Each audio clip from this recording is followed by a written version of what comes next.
Breaking news చూస్తున్నాం. SLBC టన్నెల్లో సహాయక చర్యలు ముమ్మరంగా కొనసాగుతున్నాయి. సహాయక బృందాలు డ్రోన్లు, ఎండోస్కోపిక్ కెమెరాలు, వాకీటాకీ సిగ్నల్ పరికరాలను సొరంగం లోపలికి తీసుకెళ్లాయి. అయితే సమయం గడుస్తున్న కొద్దీ సహాయక చర్యలు కఠినంగా మారుతున్నాయి. సొరంగంలో 200 మీటర్ల మేర బురద పేరుకుపోయింది. బురదతో పాటు నీళ్లు నిలిచి ఉండడంతో బృందాలు ముందుకెళ్లలేకపోతున్నాయి. ముందుకెళ్లేందుకు అన్ని మార్గాలను అధికారులు అన్వేషిస్తున్నారు. గల్లంతైన వారి కోసం కుటుంబ సభ్యులు సహా అధికారుల్లో ఆందోళన నెలకొంది.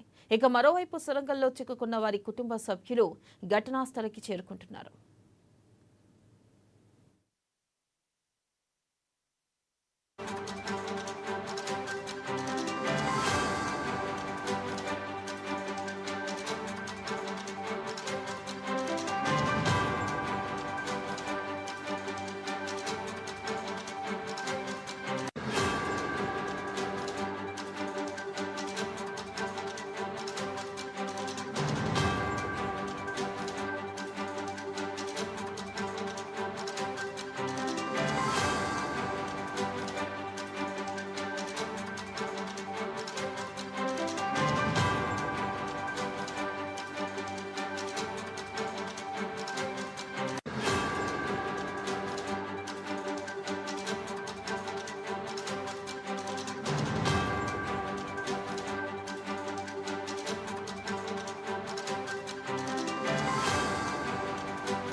బ్రేకింగ్ న్యూస్ చూస్తున్నాం. ఎస్ఎల్బీసీ టన్నెల్లో సహాయక చర్యలు ముమ్మరంగా కొనసాగుతున్నాయి.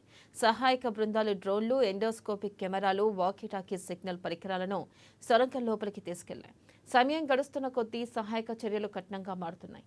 సొరంగంలో 200 మీటర్ల మేర బురద పేరుకుపోయింది. బురదతో పాటు నీళ్లు నిలిచి ఉండడంతో బృందాలు ముందుకెళ్లలేకపోతున్నాయి. ముందుకు వెళ్లేందుకు అన్ని మార్గాలను అధికారులు అన్వేషిస్తున్నారు. గల్లంతైన వారి కోసం కుటుంబ సభ్యులు సహా అధికారుల్లో ఆందోళన నెలకొంది. మరోవైపు సొరంగంలో చిక్కుకున్న వారి కుటుంబ సభ్యులు ఘటనా స్థలికి చేరుకుంటున్నారు.